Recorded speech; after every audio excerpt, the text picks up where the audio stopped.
In fact, for all those that came back, you are going to get this free at the end of the show if you stay with us. This campaign, we talked a lot about social media and all the different uses and the types and some things that you can be doing, things that you should be using and posting on social media. But I wanted to give you some things that would help you specifically and some campaigns that would work as well. One of the things you should be doing is you should be updating and changing your profile image every week, at a minimum once a week. Now, this is kind of confusing for people because keep in mind the #1 search, when people are looking for you, they're going to search for you by your name. So it's going to take them to your personal page more often than not, correct? So understand that when they hit your page, they're going to go to the #1 place that people go to see you, and that is your profile album, correct? So knowing that, and I know Facebook has changed a little bit with timeline and everything, but we'll just kind of give you the basics here. In your profile album, if that's where people go to see you and to kind of see who you are, you're not, as much as you love your family and kids, you probably don't want to have, your puppy's first birthday or your daughter's, first day of school. Those are important things. But if you're really using this as a business tool, then you want to show your most powerful work. So a lot of people don't realize this, but your profile album should be full of your work. Because out of all the albums, now that people have so many albums, when they go there, they're going to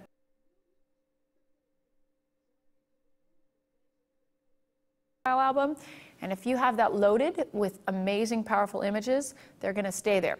Statistics also tell you that typically in social media sites like this, where there's a click-through or a gallery page, statistically people will click through 4 to 6 times before they'll move on to something else. That means you have 4 to 6 chances for them to go see an image and then to go forward, go forward, go forward. And as long as you have powerful images at each of those clicks, you're going to capture their attention, and that's important as well. So start thinking about your profile page, and I'm sure everybody's sitting there going, oh my goodness, I have some kind of garbage in there. So load up some beautiful pictures, because that's a good place to be. Another thing, we're always trying to create marketing campaigns. Remember, we produce massive amount of marketing photographers, for photographers, just hundreds of campaigns. So I'm always trying to stay on the cutting edge of how to capitalize on these tools. This actually, I was on the stage in Denver, I was teaching, and I was talking about using this, and then I described, well, a great way would be to do this, and then I went, why am I not doing this? And I literally looked at my staff and said, go make this campaign. So this is something that we invented just on the road because it made sense. When a client comes up and picks up their order, when they're at that completion process, that's your last chance to really communicate with them before they take everything home. So we created this card, and the front of the card says, thank you for your business. Please add us as a friend on Facebook. We'd love to stay in touch. And the back says, update your status, your session or update, post an update about your session with us and tag us, and you could be selected to win one of our weekly prizes. Now, this card is a general card, meaning we select the images. It's not their baby or anything like that. I suppose you could do that, but that would be a lot of work. This is, we'll print 500 at a time and change the images often. So we pre-produce this with our Facebook address, and we drop it in their delivery order. That way, when they get home and they're taking everything out, they've got it in their hand, and they go, oh, I should go to Facebook. I might win a prize.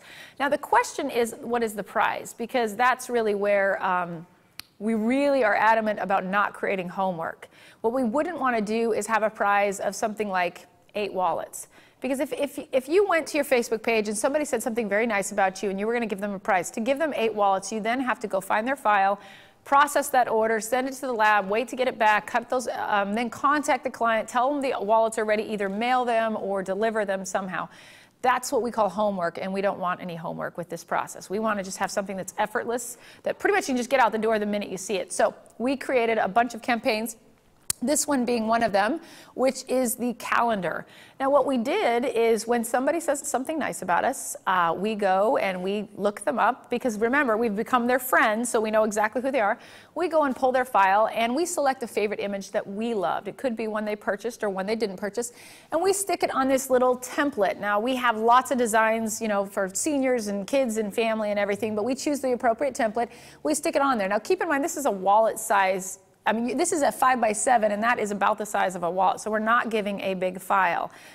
Later, we're going to definitely talk about digital files and how to sell them and how to do that, but the last thing in the world I'm going to do is give away a digital file. However, in this media, it's a flattened format, it's a small image, they're not going to be able to do a whole lot with it, and they've already paid and placed their order. So We create this nice little calendar. We just drop in the template right here. We also, on ours, it has our logo and contact information. Now what we do is we take this and we email that client. We collect all of our clients' email addresses and we say, you know, dear Miss Jones, thank you so much. We saw the wonderful post you put on Facebook about it. We really appreciate you taking the time to do that. Here is a nice little gift that we have for you. It's a complimentary calendar.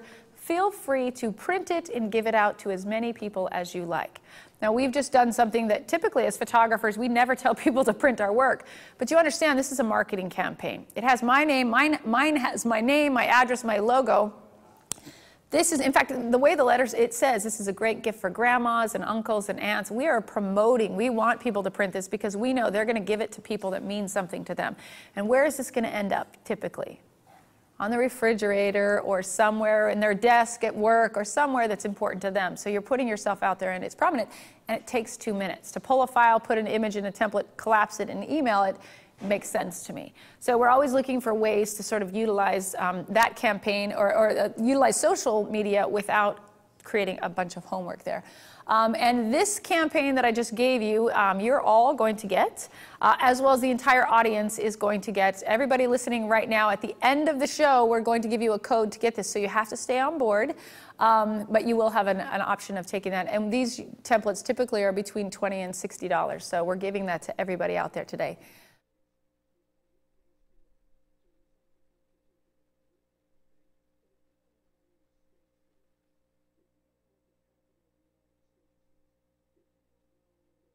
We're going to talk about foundations. Earlier in the day, I mentioned the 3 things that I truly believe are the foundations of my marketing success. Now, I started all of these right out of the gate, but I improved them, I think, over time. Displays, and they're not in order. I think they all go hand in hand. So displays, which means getting your work out there, letting people see you, keeping in touch, which would be through newsletters, social media, e-blast, and then, of course, a referral program, which is nothing more than saying thank you to people that send you. This combination is a powerhouse for growing your business. So it's a matter of how do we get these out here. Now, we're going to start with displays and community exposure. How do you get up your first display? That's always a question. I'm going to go back in history. My first display, when I moved to Colorado 20 years ago, remember, I was pregnant with my 10th child within 4 years, so that's a lot of kids. I didn't have a lot of money. I had a lot more time. You can imagine having, at that time, 6 boys. I spent a lot of time in consignment shops and resale shops and things like that. And my first display actually was a consignment store. She was a very nice lady, and she helped me with all my kids and keeping them clothed. And she allowed me to put 3 images up in her consignment store. Now remember, back when I moved to Colorado, my prices were probably right in line with a consignment store. And so, you know, we put up this display, and she did, in fact, help me grow my business. Now, over time, my prices changed. I loved her so much, I didn't have the heart to take down those images because one of them included her own daughters. But there was this transition where people started calling from the consignment store, and we would quote our prices, and they were horrified because there was just this huge discrepancy. So eventually, you know, we started looking at other avenues. But I did, at least right out of the gate, understand the value of working in a networking relationship. Now, there are lots of different displays that you can put up. There are a million ways to get your look up there. I'm super adamant about size, and we'll talk about that later on how to do this. But to give you kind of an idea, we try to stay on the cutting edge of everything. We have displays like lit prints, these LumaViews, where every window in our building radiates a glowing image. These are the images that you'll see us on tour with. These are images like, we do a lot of auctions and charitable resources. And let me tell you, you know when you go to an auction and there's 15 other photographers there, when you put out something like this on an easel and your print is literally glowing and people are walking, you've got 30 people going, how do they do that? Now, the question is always, do we sell these? We've sold a couple, but frankly, they're not archival, and we tell our clients that this is more of a consumer product, but we can sell them. But man, they stop people in their tracks. So, you know, you have to find balance between what is sellable and what is powerful as well. So these are a wonderful resource. My goal with displays is to get my work up everywhere I can, and that's the key. When people can come to you, and I even can tell you the year I really feel like this happened, where the first client that came to me and said, oh my gosh, I see your work everywhere. I realized I had made it. We had literally put ourselves in every location that we possibly could. As far as acquiring these locations, that's of course the challenge. People always want to know, how do you start out? Well, I'm going to give you some history here. Hospital displays. My first hospital display actually came out of a session that I did. I photographed a husband and a wife who happened to be a doctor and a nurse. And they worked at a local hospital together. And out of the blue, I got a call from the marketing director. And the marketing director said, she said, I've seen your work is beautiful. We would love to put your work in the hospital. And she said, but we have two problems. So after a long conversation, she says, two problems. And I said, all right, what are the problems? And she said, first of all, we are 3 months away from opening, and we need to have all of these images up in 3 months, which happened to be December.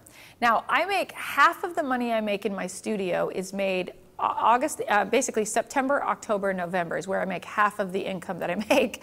So to have somebody telling me in September that they need, these prints up by December was pretty frightening to me. She said, we need this whole display up.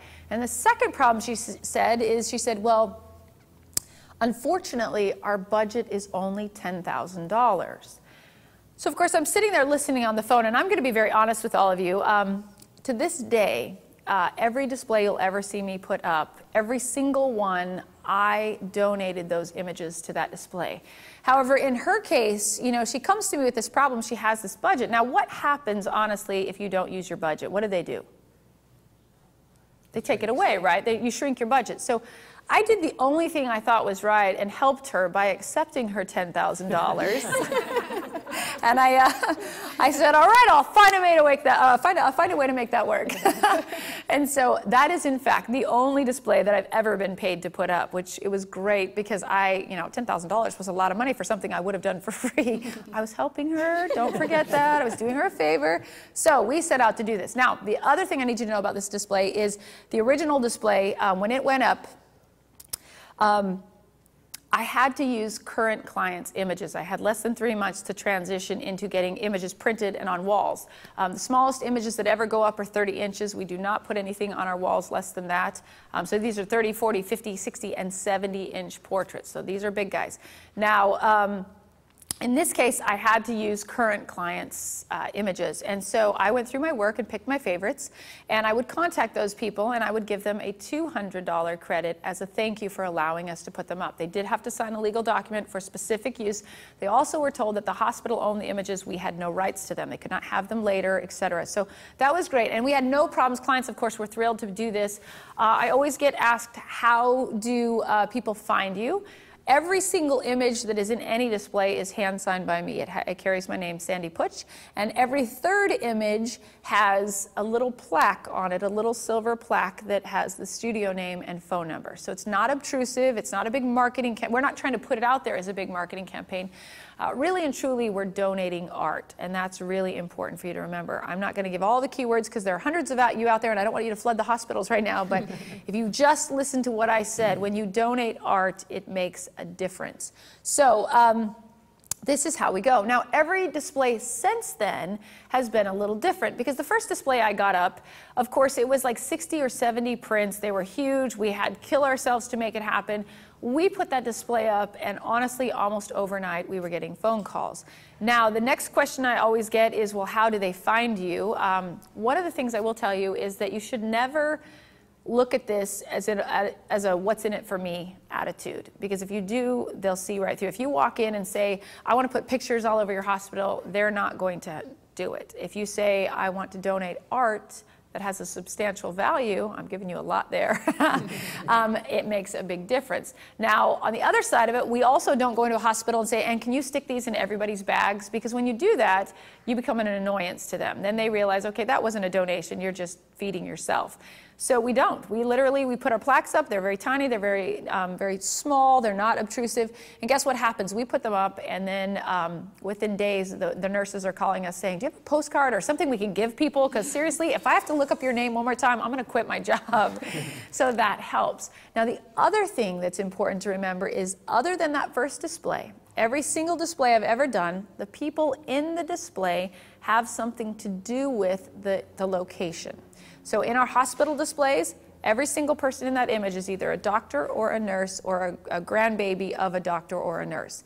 We work with the hospitals, and they actually they send out a mass email to their employees saying, we're looking for moms and dads with babies under the age of 1. If you're interested, you get the free session, you get the free credit, which we've talked all about, and you know how that works, and we get more than enough people. Now, the process takes 6 to 8 months to get a display up, but you have to understand what's really happening.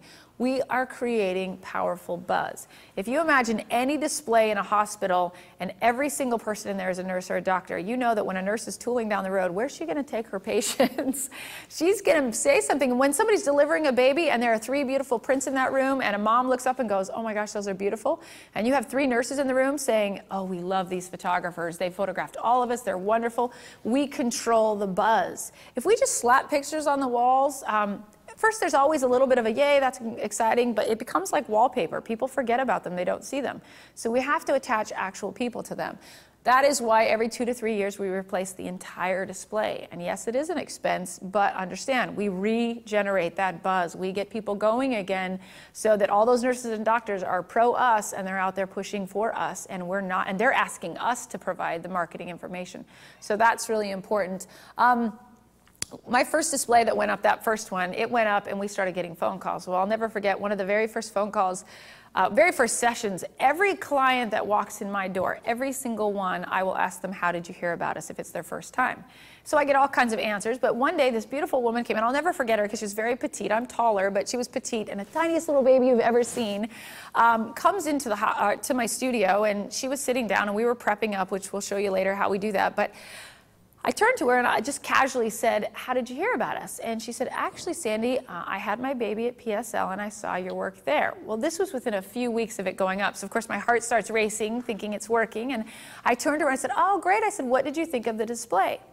And she said, let me tell you a story. She said, when I had my baby, I have to tell you, this was the single most horrific experience of my life. She said, I did 18 hours of hard labor at home before they would admit me in the hospital. And when they finally admitted me, I did a full 24 hours of labor. They were having problems. Eventually the baby started to stress and I had to go in for an emergency C-section. And she said it was the most painful, difficult, awful experience of my life. And she said this will probably be the only baby that I ever have because of that experience. And she said, but when I was there, when I was at the hospital, she said, and I was hooked up to this IV, and she's literally physically showing me this. She's like, I was hooked up to this IV, and I was so much pain, and I was trying to walk it off, and I was walking down that hallway, and this happens to be a circular hallway. She said, I was taking that circle, and every few feet, I would stop, and I would just stare at your pictures. Sorry, hang on. Dang it. I got to remed. She said, I would just stop, and I would stare at your pictures.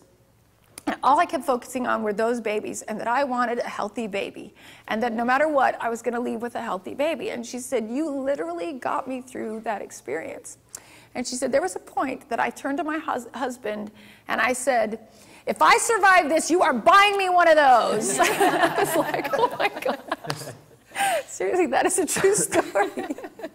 I was like, okay, I got it. But it was the coolest moment in my life because it just totally stunned me. I just imagine women threatening their husbands going, I'm getting this. And they're kind of in a weak point there where they can't really argue so much. So it was really a power moment for me. However, at that moment, when I realized that this was the coolest thing ever, that having my work up on this imagine these are emotionally affected people. They're at the most painful, exciting point in their life, and they're making decisions, and you're now visual to them. So, of course, I immediately got the concept. And I told you, I'm an all or nothing panicker. So when I saw this, I'm like, oh my gosh, this is the coolest thing in the whole world. I have to have, every hospital in the world has to have my work. All of them are mine. So of course, that was my initial approach. Then I kind of scaled back and thought, okay, maybe just Colorado. Maybe if I could just take over my community, that's a little less, so you guys still have some room out there to grow.